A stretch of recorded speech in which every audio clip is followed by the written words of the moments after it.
The front door creaked when I pushed it open, and the sound of it felt wrong, too loud, too hollow, the way a house sounds when something is missing from inside it. I had been gone for 3 weeks. 22 days in Portland, sleeping on a pull-out couch in my sister Carol's spare room, holding her hand through chemotherapy appointments, watching game shows with her in the evenings because she said the noise helped. My wife had insisted I go. "Your sister needs you," she told me. Standing in our kitchen doorway in her robe, holding her coffee the way she always did, both hands, like it might float away. "I'll be fine. Marcus is here." Marcus, our son. I set my bag down in the entryway and called out her name. Diane? Nothing. The kitchen light was off. The living room curtains were drawn. The mail had piled up on the side table, 4 days' worth, maybe 5, which was strange, because Diane always sorted the mail before noon. 39 years of marriage, and I had never once come home to unsorted mail. Diane? I walked through the living room, through the dining room, into the kitchen. A coffee mug sat in the sink, crusted at the bottom. The trash was full. The fruit bowl on the counter held 3 apples going soft, and a bunch of bananas so black they had nearly liquefied. I told myself she was upstairs, napping maybe. She had been having some trouble sleeping since her diagnosis, nothing serious, the doctor said, early-stage rheumatoid arthritis, manageable with the right medication, but it disrupted her nights, and sometimes she caught up during the day. I told myself that was it. I told myself to stop letting my stomach tighten like that. I called her cell phone. It rang 4 times and went to voicemail. I stood at the bottom of the stairs and listened to the house. And then I heard it, a sound from below, from the basement. Faint, rhythmic, not a bang exactly. More like something being dragged or tapped. Slow, tired. I had not been in our basement in months. It was unfinished, used mostly for storage, old furniture, holiday decorations, the boxes of my father-in-law's things Diane had never been able to throw away. There was no reason for her to be down there. I opened the basement door. The smell hit me first. Stale air, something damp, something else I didn't have a word for yet, but that my body recognized before my mind did, because my hands were shaking before I had even reached the bottom of the stairs. Diane. She was sitting against the far wall, on the concrete floor, wrapped in an old moving blanket. Her hair was matted. Her lips were cracked and pale. She was wearing the same clothes she'd had on the last time we video called 8 days ago, a blue cardigan and gray slacks, both of them filthy now, both of them wrinkled beyond recognition. When she heard my voice, she turned her head slowly, like the effort cost her something. "Robert," she said. "Just my name, nothing else." I crossed the room and knelt down in front of her. I put my hands on her face. Her skin was cold and dry, her cheeks sunken in a way that frightened me. "How long?" I said, and my voice didn't sound like mine. "How long have you been down here?" She closed her eyes. "I don't know. I lost track." "Diane, who did this?" She was quiet for a moment, the kind of quiet that isn't peaceful. "Marcus came by," she said finally. "He said he needed to check something in the basement." "The water heater," he said. "He asked me to come show him which pipes made the noise." She paused.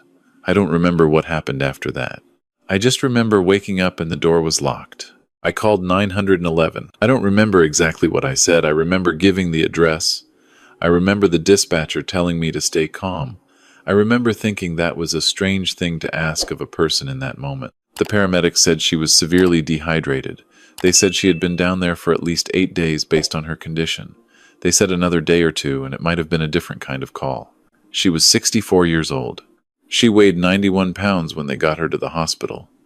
She was supposed to weigh 138. I sat in the emergency room waiting area and called my son's number 11 times. Every call went straight to voicemail after the first ring. Not 4 rings, not 3, 1 ring, and then his recorded voice, cheerful and unhurried, telling me to leave a message, and he'd get back to me soon. I called his wife Amanda's number. Same thing, 1 ring, voicemail.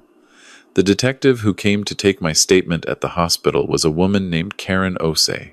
She was calm and methodical, and she did not flinch when I told her what I had found. She wrote everything down in a small notebook and asked me questions in a careful, even tone, And at the end she asked me one question that I would spend the next several months turning over in my mind.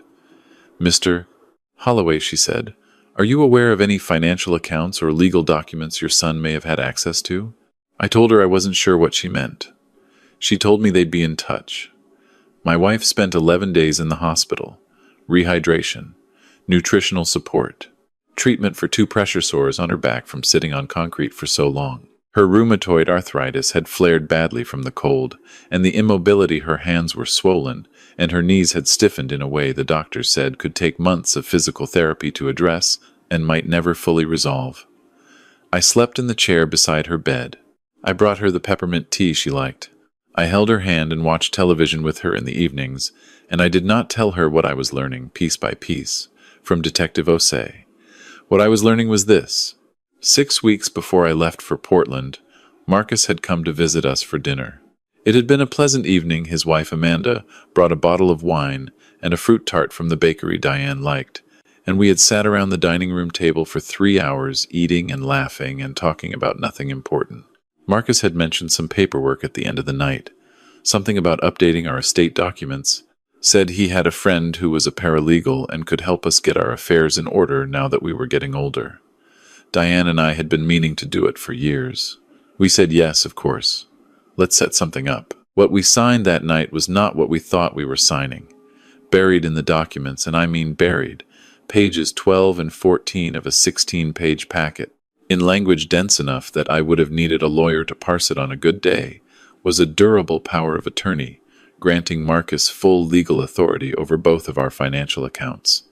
I had signed it. Diane had signed it. We had signed it at our own dining room table, over dessert, with the television murmuring in the background. By the time I left for Portland, Marcus had not yet used it.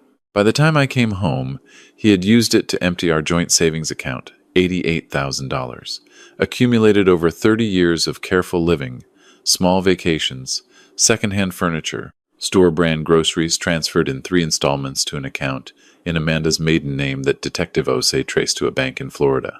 He had used it to take out a home equity line of credit against our house for $120,000, signing my name on documents he had arranged through a mortgage broker who, investigators would later determine, had processed the paperwork without verifying identity in person. He had booked 2 one-way flights to Costa Rica, departing the day after I was originally scheduled to return from Portland. He had not accounted for me coming home 4 days early because Carol's treatment had gone better than expected. He had not accounted for the sound his mother would make, dragging her hand along the basement wall for 8 days, trying to signal someone who might walk above her. Detective Osei called me on a Tuesday morning, while I was in the hospital cafeteria getting coffee. She told me they had located Marcus and Amanda at a hotel in Miami, 40 minutes from the airport. They were arrested without incident. They had approximately $34,000 in cash in a carry-on bag. The rest of the money, she said carefully, was going to take time to trace. I sat down in a plastic chair at a plastic table in the hospital cafeteria and looked at a cup of coffee I didn't drink for a very long time. Marcus was 41 years old. I had coached his Little League team. I had taught him to drive in an empty parking lot on a Sunday morning. I had given a toast at his wedding and meant every word of it, every embarrassing, sentimental word of it, standing there with a glass of champagne in my hand, thinking that whatever I had done right in my life had produced this person, and I was grateful. I could not make those 2 things fit together in my head. I still can't, entirely. Maybe you never can. The district attorney's office moved quickly. The financial crimes were straightforward to document the POA, the transfer records, the forged signatures on the equity line, Amanda's account receiving the deposits. The mortgage broker was charged separately. The fraud counts alone carried significant sentencing exposure. But it was the other charge that I want to tell you about, because it was the one that mattered most to me, and it was the one that required the most explanation when it was filed. The prosecutor, a man named David Lim, young, serious, with the kind of organized precision that made you feel like things were going to be handled, called me into his office about 6 weeks after the arrest. He sat across from me and said, "Mr. Holloway, we are charging your son with unlawful imprisonment and criminal neglect of a vulnerable adult. What you may be wondering is why we're not charging attempted murder." I was wondering exactly that. He explained it to me carefully. To charge attempted murder, the prosecution must demonstrate specific intent to kill, that the defendant took deliberate action with the conscious purpose of causing death. What the evidence showed was that Marcus had locked Diane in the basement to buy time, to delay discovery of the financial crimes long enough for him and Amanda to reach Costa Rica. He had left a case of water bottles and 2 bags of crackers in the basement before locking the door, which Diane, disoriented and frightened, had knocked over in the dark during the first day and been unable to fully access after that. The presence of those items, Lim told me, complicated the specific intent argument. A jury might conclude he intended to restrain her, not to kill her. That's not justice, I said. No, he said, it isn't. But criminal neglect of a vulnerable adult in this state, combined with the fraud charges, is still a significant sentence. And I intend to ask for the maximum. I asked him if Diane would have to testify. He said they would do everything they could to avoid it.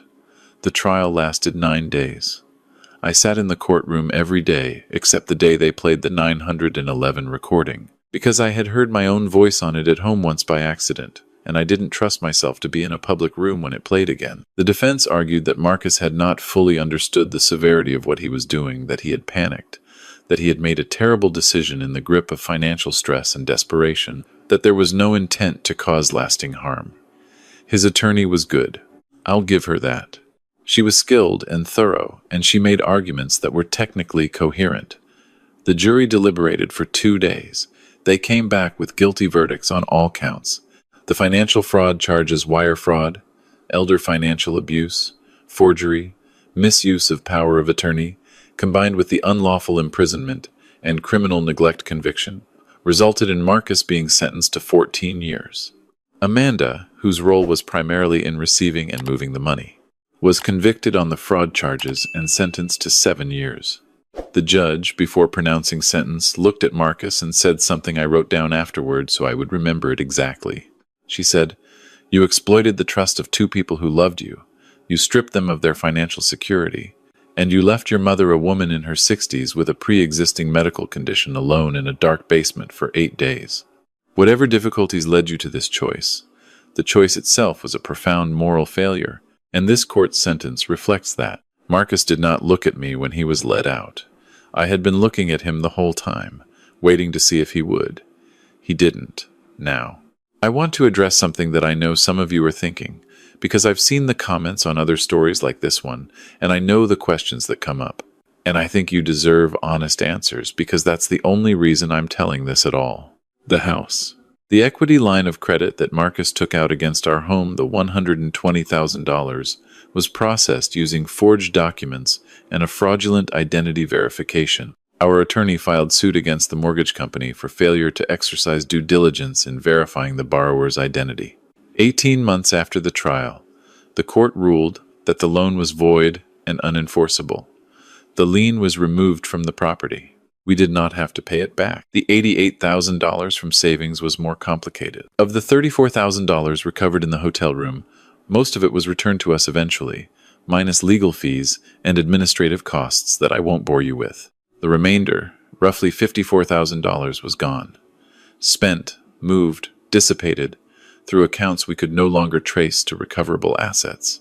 Our attorney told us we could pursue a civil judgment against Marcus and Amanda, and we did, and we won it, and it is worth approximately nothing as long as they are in prison and have no assets. $54,000. 30 years of discipline and patience and doing without, gone. I don't say that for sympathy. I say it because I want you to understand that justice in the legal sense and justice in the human sense are not always the same thing, and anyone who tells you they are is either very young or has never needed the courts for anything important. Diane came home from the hospital on a Thursday afternoon in October. I had cleaned the house, really cleaned it, every room, and bought fresh flowers for the kitchen table, and made the chicken soup she had taught me to make in the first year of our marriage when I barely knew how to boil water. She walked through the front door slowly, still using the cane the physical therapist had given her, and stood in the entryway and looked around at the house the way you look at something you weren't sure you'd see again. "It smells good," she said. "Soup," I said. She nodded and made her way to the kitchen and lowered herself into her chair at the table and put her hands around the mug of tea I poured for her, the same way she always did, both hands, like it might float away. I stood at the counter and watched her, and I thought about what to say about Marcus, and I decided, for that day at least, not to say anything. She knew he had been arrested. She knew what he had done. There would be time to talk about it, to process it, to grieve it in whatever way a parent grieves. A thing like that. There would be time. That day I just wanted to give her soup and tea and the knowledge that she was home. She looked up from her mug and said, "You came home early." "Carol's treatment went well," I said. "Better than expected." She nodded. "Good," she said. "That's good." She wrapped her hands tighter around the mug. "I'm glad you came home early, Robert." "Me too," I said. "Me too. I want to tell you one more thing before I'm done, because I think it's the thing that took me the longest to understand, and it might be useful to someone listening. In the weeks after the trial, I had a recurring thought that I couldn't shake. It went something like this. I should have known. There were things I missed, things that in retrospect arranged themselves into a pattern that should have been visible. Marcus had been asking questions about our finances for about 2 years before this happened. Careful questions, casual seeming, the kind you could easily interpret as a grown son being responsible and interested in his parents' well-being. He had introduced the estate planning conversation gradually, over months, until it felt like our idea as much as his. Amanda had grown quieter at family gatherings in the year before, less warm, less present, and I had chalked I should have known. But here's what I eventually came to. With some help from a therapist I started seeing after Diane came home, a patient woman named Dr. Finch who told me something I returned to regularly. She said, "The reason you didn't see it coming is not a failure of intelligence or attention. It's a feature of love. We extend trust to the people we love because that's what love requires. The person who exploited that is responsible for what happened, not the love itself." I'm 67 years old. I have been married to Diane for 41 years now. Our house is paid off, finally, and for real. She has improved significantly. The cane is mostly gone. The mornings are still hard on her hands, but she is gardening again, which is how I know she's going to be all right. There is a planter box on the back porch, full of tomatoes she is extraordinarily proud of. Marcus and Amanda are serving their sentences. I do not write to him. He has written to me twice. The first letter I did not open for 3 weeks. The second one I have not opened yet. I don't know if I will. What I know is this. I came home to a dark house and a sound in the basement, and I followed the sound, and my wife was there, and she is still here. Some days that feels like enough. Some days it's the only thing that does. If you have aging parents, call them today. Not tomorrow, today. And if something feels wrong, if a family member is asking questions that don't quite make sense, showing interest in finances that seems slightly off-pattern, introducing paperwork in a relaxed and casual way, pay attention to that feeling. Get a lawyer to review anything before you sign it. Tell your bank that no one else has authority over your accounts. These are boring, practical things, and I wish someone had said them to me 10 years ago at a dinner table before any of this happened. And if you're out there tonight feeling like the person who betrayed you should be paying a higher price than they are, I understand that. I have sat with that feeling for a long time. What I can tell you is that the weight of what Marcus did is his to carry now, in whatever facility he's in whatever he does with his days and his nights and his thoughts. I am done carrying it for him. My wife is in the garden. The tomatoes are coming in. That's where I'm going now.